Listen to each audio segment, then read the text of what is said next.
जब छानबीन की तो उसे गुड़ और चावल मिला। उन्होंने सोचा कि क्या ना खीर पकाई जाए। फिर चिल्ली ने गरम दूध में गुड़ चावल डाल दिया। फिर चिल्ली जो था उसने गुड़ और चावल डाल दिया और खीर पकाने लगी का इंतजार किया। खीर पकने का इंतजार किया उसने। फिर तभी बुढ़िया ने करवट बदल ली। तभी बुढ़िया जैसे ऐसे थी वो ऐसे हो गई, ऐसे।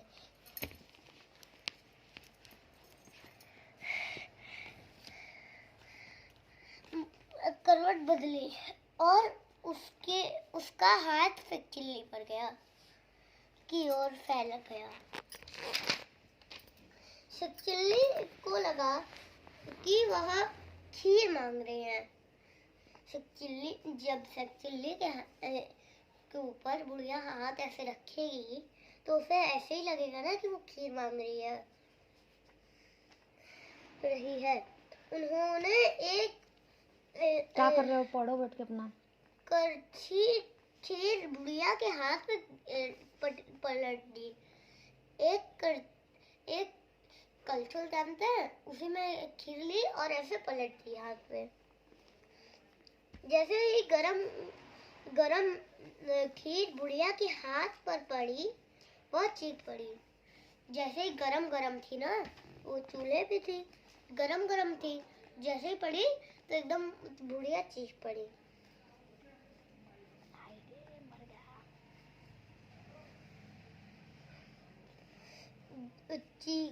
सुनते ही चोर छिप गए। तुम क्या ये आवाज सुनते ही, वो आवाज जब सुने चोर तो वो छिप गए।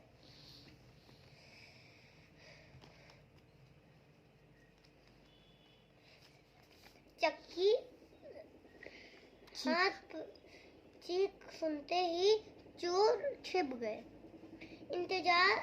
इधर से चिल्ली सीधे छत पर चढ़ गया। वो छप्पर नहीं, वो छत है। हाँ चलो, मैं पढ़ाया। घर का मालिक उठकर आया और पूछा, क्या हुआ माई?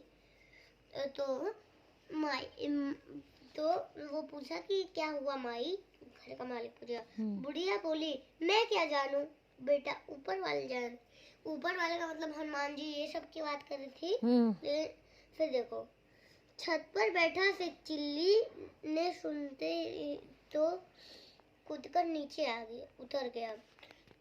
अब वो उसको लगा, फिर चिल्ली को लगा कि वो मेरी बात कर रही है, तो वो उतर गया छत पर से। बोला, वहाँ री माई, मैंने तुझे खीर खिलाया। उसको लगा कि मैंने तुम्हें खीर खिलाया और मेरा ही नाम लगा रही हो। और फिर वो कहता है कि मेरा ही नाम लगा रही हो। उसका नाम नहीं, जो चक्की के पीछे वो चोरों का नाम ले रहा था, चक्की के पीछे छिपा है और वह जो खाट के नीचे है। चिल्ली बात सुनते ही चोर निकलकर भागे। पीछे से चिल्ली भी दौड़ पड़ा। रास्ते में उन्हें एक गाड़ी घड़ा पड़ा मिला। फिर चिल्ली ने उसको उठा लिया। अचानक उन्हें 3 घोड़सवार आते दिखे। चोर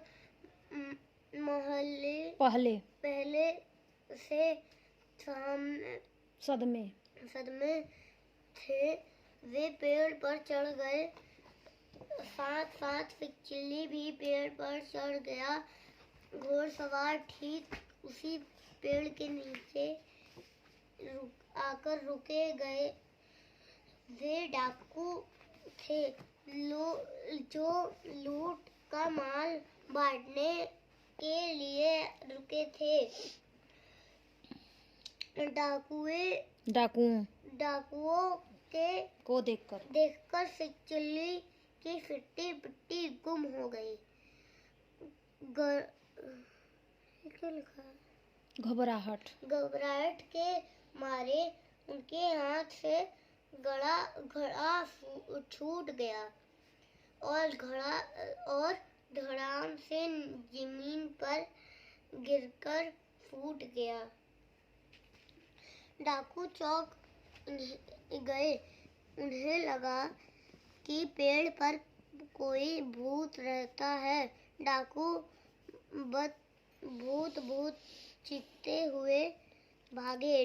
डकैती का सब माल वहीं रह गया।